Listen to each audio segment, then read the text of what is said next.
Assalamualaikum warahmatullahi wabarakatuh. Alhamdulillahi rabbil alamin. Assalatu wassalamu ala ashrafil anbiya'i wal mursalin Sayyidina wa maulana Muhammadin wa ala alihi wa sahbihi wa man tabi'ahum bi ihsanin ila yaumiddin.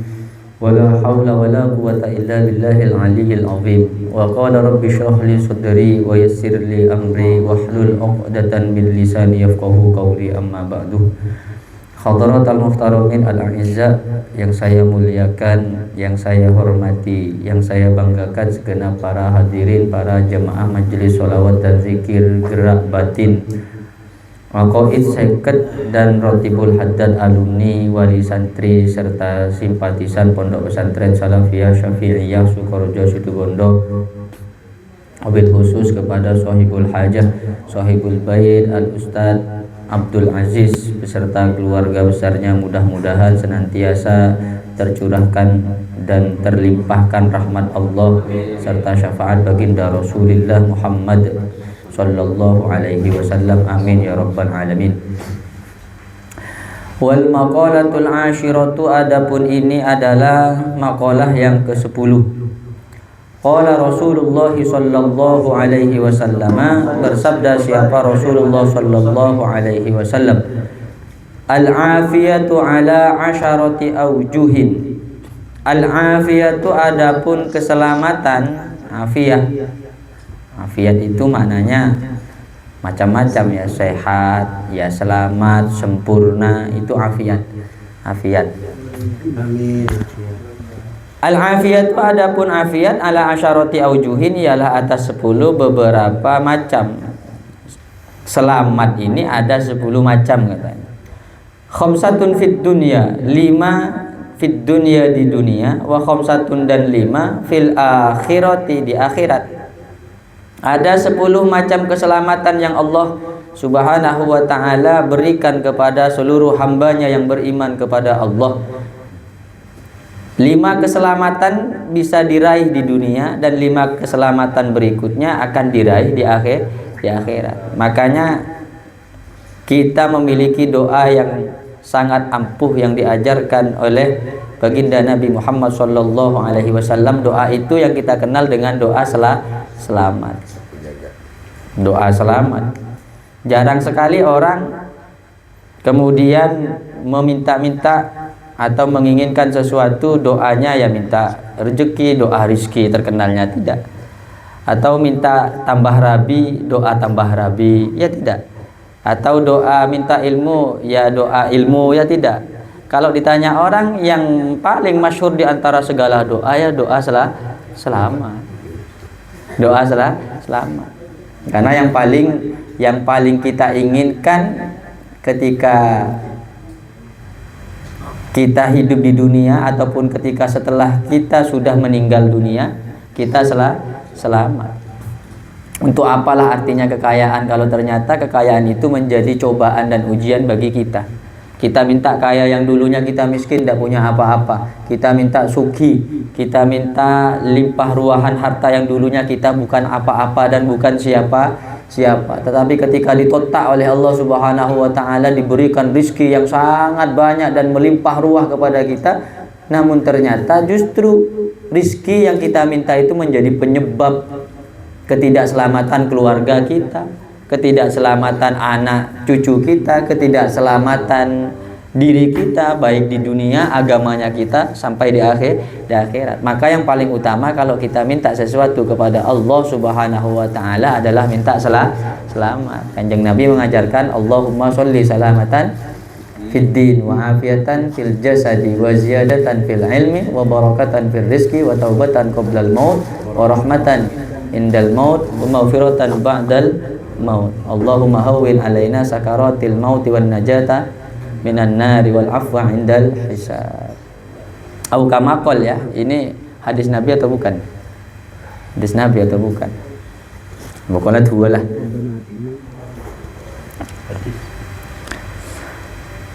Jadi yang kita minta selamat. Selamat ini diberikan oleh Allah Subhanahu wa taala 5 di dunia dan juga 5 di akhirat. 5 di dunia, 5 di akhirat.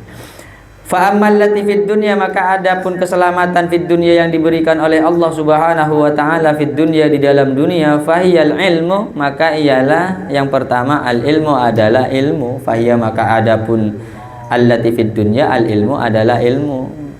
Sebenarnya yang menjadikan seseorang itu selamat di dunia, makanya katanya Imam Ghazali, kalau orang ada beberapa ulama berpendapat bahwa orang setelah meninggal dunia, maka yang menyelamatkan dirinya di akhirat, di alam barzah adalah amal, ya kan?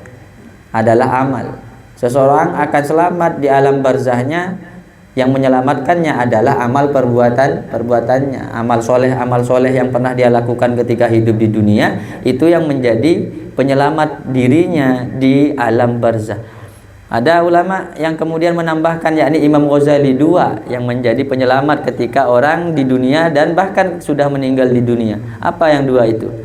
Yang pertama adalah amal-amal soleh, yang kedua adalah ilmu. Ini benar, ilmu. Ada ulama yang lain kemudian menambahkan 3 selain amal perbuatan kita, kemudian ilmu, yang ketiga adalah doa dari orang-orang muslim, terutama doa anak keturunan yang bisa menyelamatkan kita. Al ilmu yang pertama adalah ilmu pengetahuan.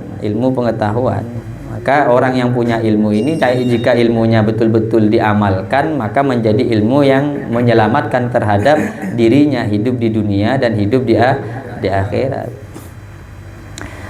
Bersyukurlah kita yang diberi kesempatan oleh Allah pernah menimba ilmu. Dan saat ini kita diberi kesempatan oleh Allah bisa menimba ilmu. Tidak semua orang loh, tidak semua orang, dan ini memang pilihannya Allah. Tidak semua orang. Tidak kemudian tiba-tiba ada di sini, ini ada di sini, tiba-tiba ini.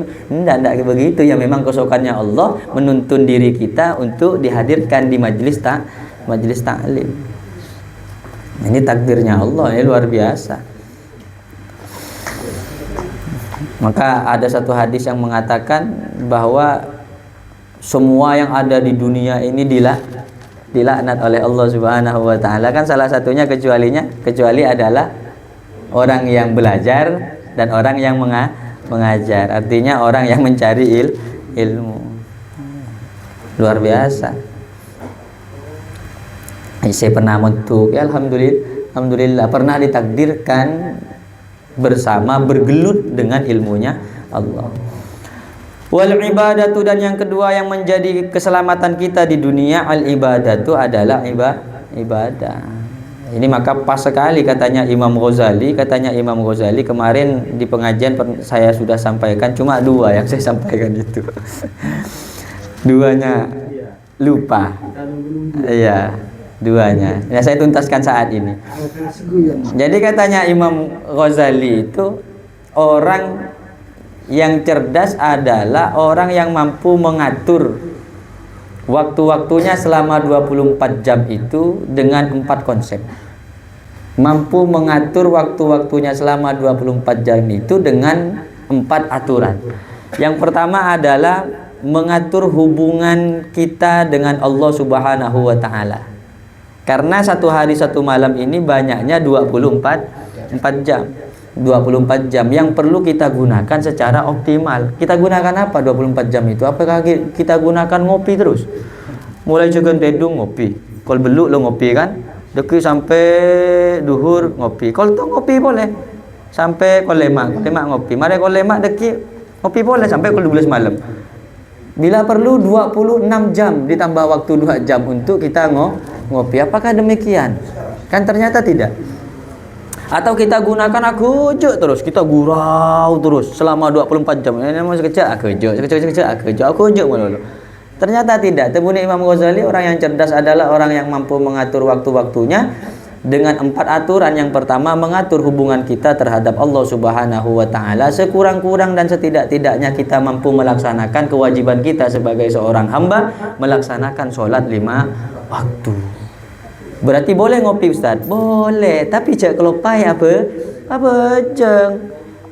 Entar ke warung kopi kada nimpun apa jeng tak apa jeng. Bersebelahan padahal warung kopi dengan masjid. Malah lebih mendekatkan diri ke warung kopi ketimbang mendekatkan diri di masjid kepada Allah Subhanahu wa taala. Maka jadilah orang yang cerdas. Bagaimana? Ya kita tuntaskan hubungan kita dengan Allah Subhanahu wa taala, kita kerjakan sholat 5 waktu kita, sesibuk apapun diri kita, setelah itu baru kita gunakan yang lain. Kemudian yang kedua katanya Imam Ghazali, setelah kita berhubungan dengan Allah, melakukan sholat 5 waktu kita, melaksanakan perintah Allah, kewajiban-kewajiban kita sebagai seorang hamba, kita harus punya permohonan-permohonan kepada Allah melalui hasil dari ibadah kita. Hasil dari ibadah kita itu di mana? Bukan dari sholat wajib. Karena menurut Imam Ghazali, sholat wajib adalah rasul mal. Rasul mal itu artinya modal. Kalau kita misalnya berdagang, mantuan Haji Junaidi berdagang dengan modal 20 juta untuk buka toko, maka 20 juta ini tidak boleh digunakan apa-apa kecuali untuk membuka toko, membuka usaha. Maka hasilnya dari mana? Hasilnya nanti ketika duit ini 20 juta ini muter, kemudian dalam 1 bulan dapat laba hasil. Hasilnya ini yang kemudian dimakan, bukan kemudian memakan yang 20 juta. Bisa bangkrut. Begitu juga dengan ibadah kita. Kita mohon kepada Allah Subhanahu wa taala dari hasil ibadah kita. Di mana hasil ibadah kita? Dengan kita mengerjakan sholat sunnah. Pingin ekonomi kita lancar, pingin rizki kita deras hujan yang diturunkan oleh Allah Subhanahu wa taala. Caranya gimana? Kita memperbanyak membaca suratul Waqiah. Kalau malam kita memperbanyak membaca suratul Yasin 41, membaca 7 kali. Kan kira-kira seperti itu. Atau kalau pagi-pagi sebelum kita bekerja, kita memperbanyak melakukan sholat duha. Usolli sunnatat duha, insyaallah lancar rezekina. Ini minta rezekina karena sholat duhur, ya Allah lancar. Duhur wajib. Betul ada sholat wajib. Ya pasti diterima semuanya doanya, akan tetapi kemantin itu apa ya? Manjurnya, mujarabnya itu lebih mujarab ketika kita memang memposisikan diri dengan waktu yang sangat tepat. Ya posisi diri kita, kemudian waktunya kapan? Iya di waktu pagi, dan kesempatan itu di waktu sholat apa ya? Sholat duha. Kita pingin pangkat dan derajat yang tinggi di hadapan Allah Subhanahu wa taala, pingin usaha kita laris manis, pingin umur kita panjang, anak keturunan kita pingin soleha, yang di pesantren mudah-mudahan jadi orang yang berpendidikan, yang kemudian yang misalnya kita punya keluarga, pingin derajat kita diperhitungkan di hadapan manusia dan tinggi di hadapan Allah. Gimana caranya? Ya sholat tahajud. Katanya Allah Subhanahu wa taala dalam Al-Qur'an, wa minal laili fatahajjad bihi nafilatan laka asa ayyab'asaka rabbuka maqaman mahmuda. Surah panjang tahajud kayak enggak tahanyut. Dari kantor sampai ke warung kopi 1:30, 1:30. Kapan surah tahajud minta derajat teki tedung.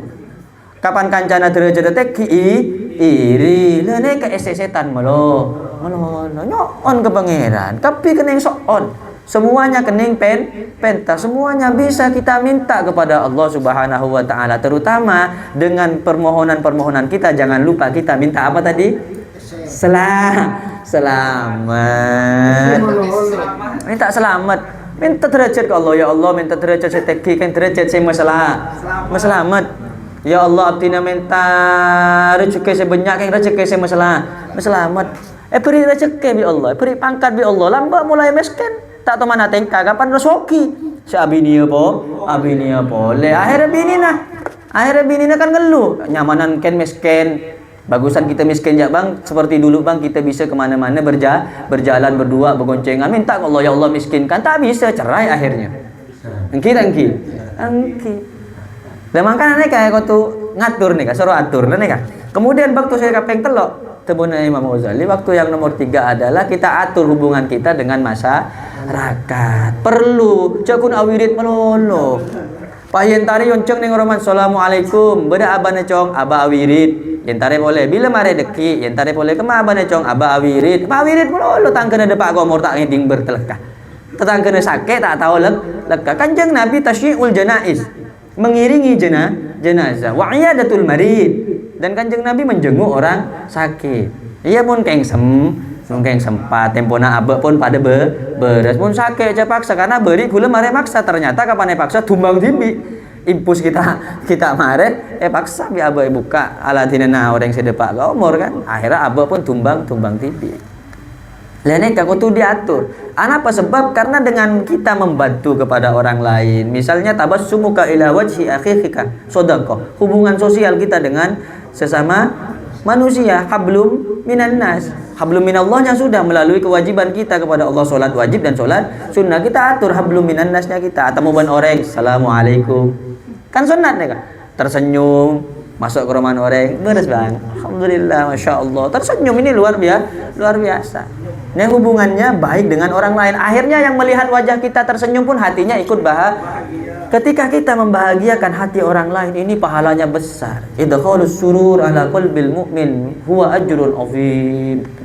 Membahagiakan orang lain ini merupakan pahala yang sangat luar biasa. Sekalipun hanya dengan sebatang rokok. Beri kancana tadi rokok beri. Pun keng mabunga ke kancana neka. Keng mun minta mololo ke kiri. minta Allah umpenian becik nara tak gelem melema berak nyambi korek melolo korek sambil melolo entah kejak nih keteretan kejak mabu nggak kan parlo teretan. Kita latih diri kita agar supaya diri kita tak menjadi diri yang egois, tak menjadi diri yang cerai, tak menjadi diri yang kartiman man menyaman. Perlu kita juga membahagiakan orang lain agar diri kita juga bisa dibahagiakan oleh orang lain. Dan waktu yang terakhir, Tebuna Imam Ghazali atur hubungan kita untuk mencari ilmuna Allah. Tak sempat setiap hari, minimal seminggu sekali. Rotibul Haddad ini cek lengkap ini lengkap. Kita sudah sholat Isya, selesai kita sudah sholat Isya, kemudian kita sudah mengatur hubungan kita secara sunnahnya, kita membaca wirid-wiridan, membaca apaan tadi itu, banyak yang kita baca, sholawat ke Kanjeng Nabi.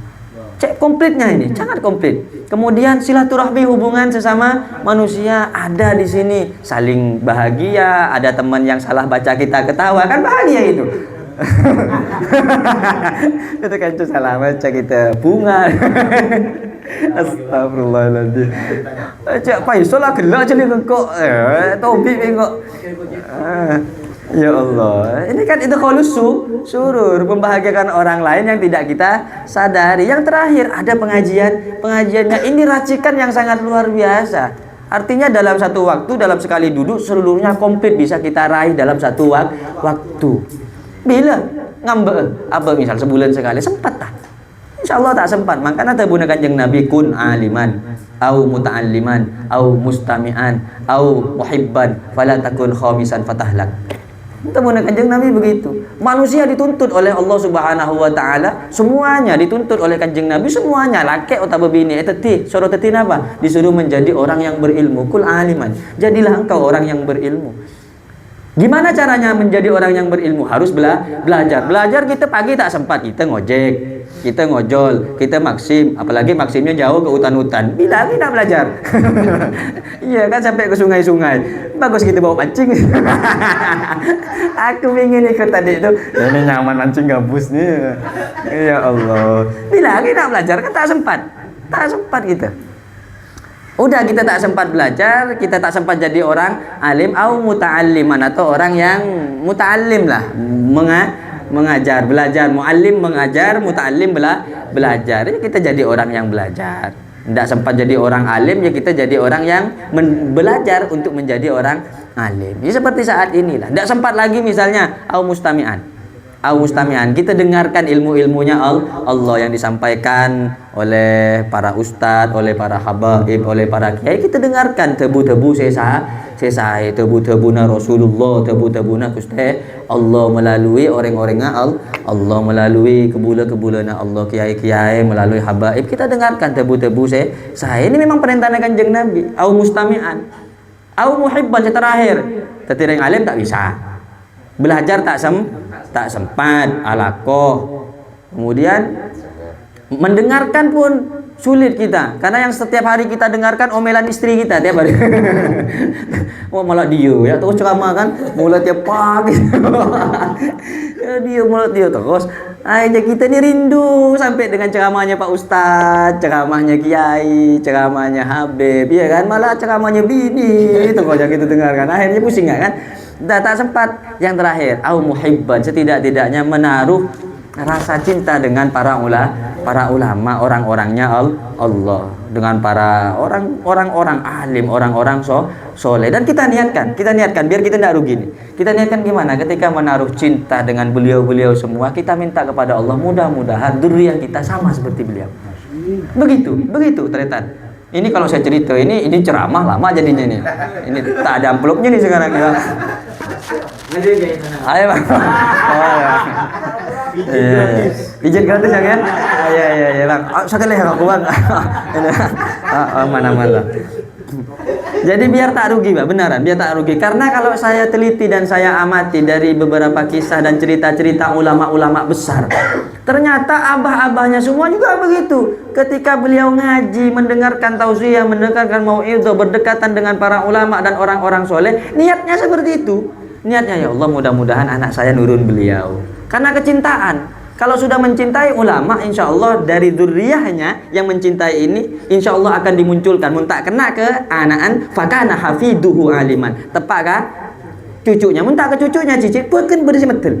Pasti bersih metel. Ini karena menaruh mahabbah rasa cinta kita kepada para ulama. Nah ini perintahnya Kanjeng Nabi Muhammad SAW. Nah di sini kumpul ilmu dan ilmu dan ibadah. Saat ini kita satukan keseluruhannya di majelis kita, ada ilmu pengetahuan dan juga ada ibadah. Nah ini semuanya merupakan keselamatan yang diberikan oleh Allah Subhanahu wa taala di dunia. Ini keselamatan.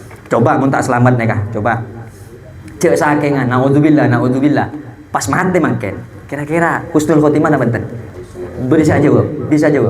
Kan bisa dipastikan husnul khotimah. Saya rata pun Kanjeng Nabi, man kharaja ila talabil ilmi fa huwa syahidun hatta bahkan pangkatnya teh kisah syahid itu. Makanya selamat.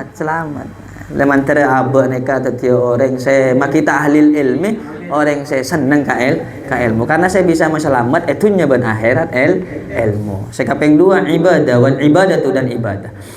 Warizqu minal halali dan yang nomor 3 yang menyelamatkan kita di dunia, warizqu minal halali adalah mendapatkan rizki yang halal. Usahakan rizki yang kita cari, rizki yang kita minta ini kepada Allah betul-betul rizki yang halal datangnya dari Allah Subhanahu wa taala. Maka di doanya di dalam salat duha, Allahumma in kana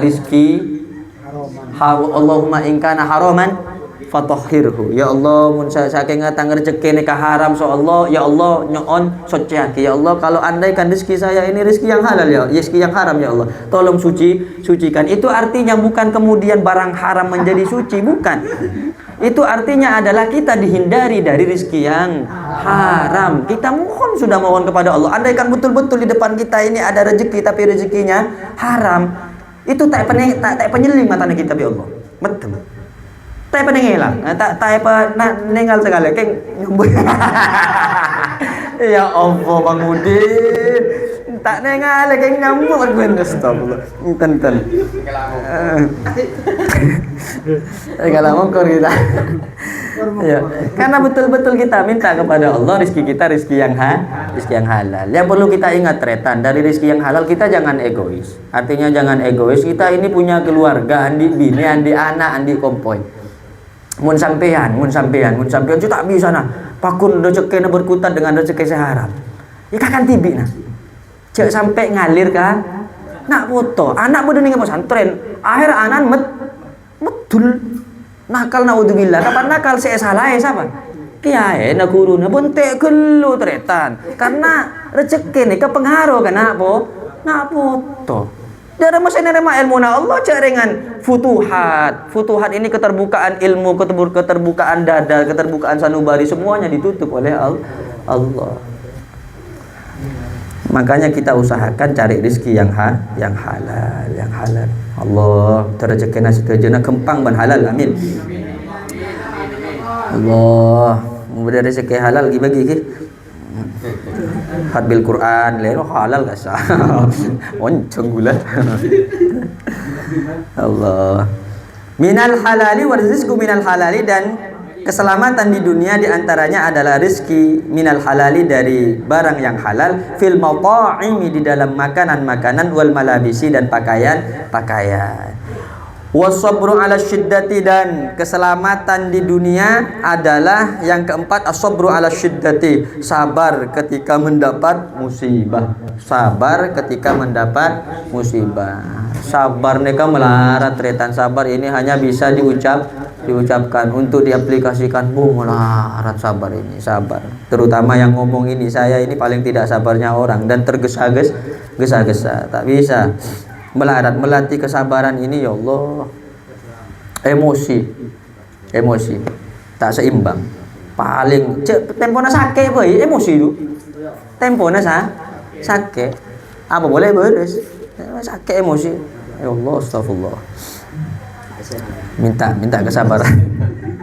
Ini saya akui saja karena kita manusia toh. Manusia mau remah. Orang sana kumik pasoro sabar kiai, sabar. Tidak maki hadatan malam ini tak oleh anu kiai apa kacang hijau sabar kiai. Enten derema Bang Ajis.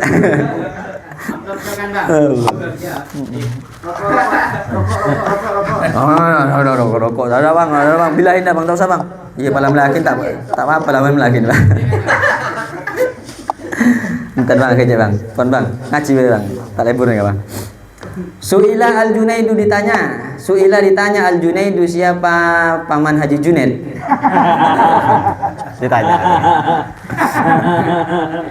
Maksudnya Imam Junaid Al-Baghdadi ya, Syekh Junaid Al-Baghdadi. Ditanya beliau qaddasa sirrahu anis sabri, ditanya tentang sabar.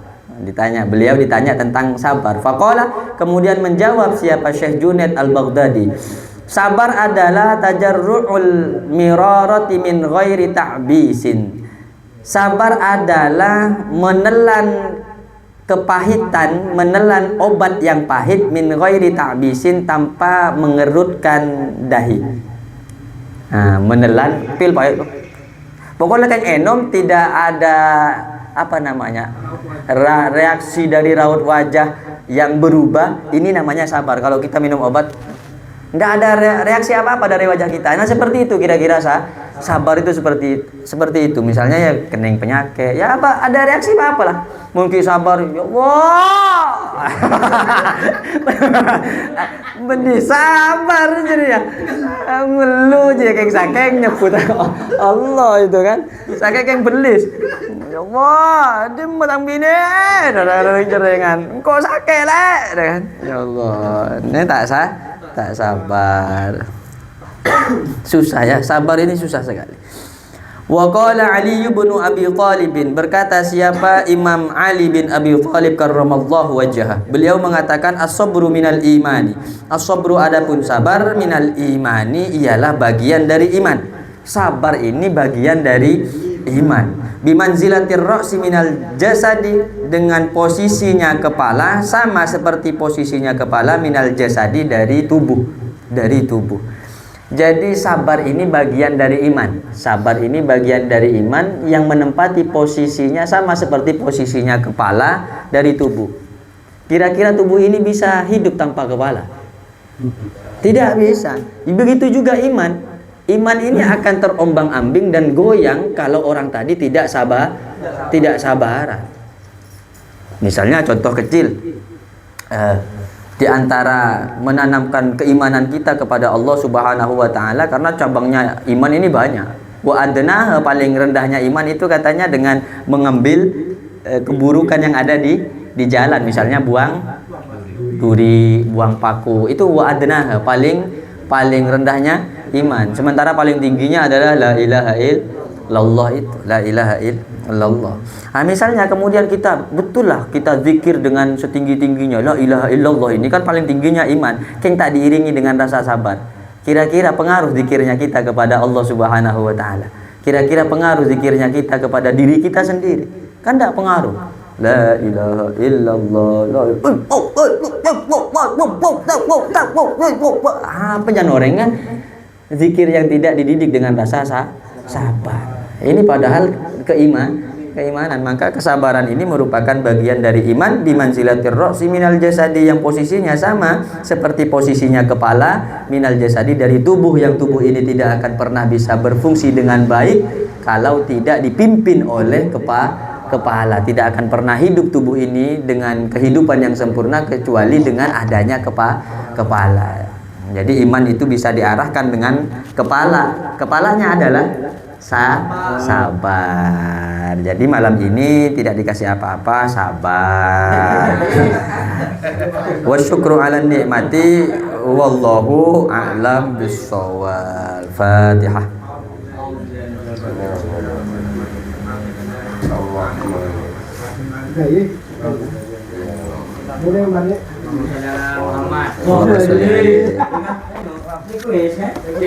Itu aku juga yang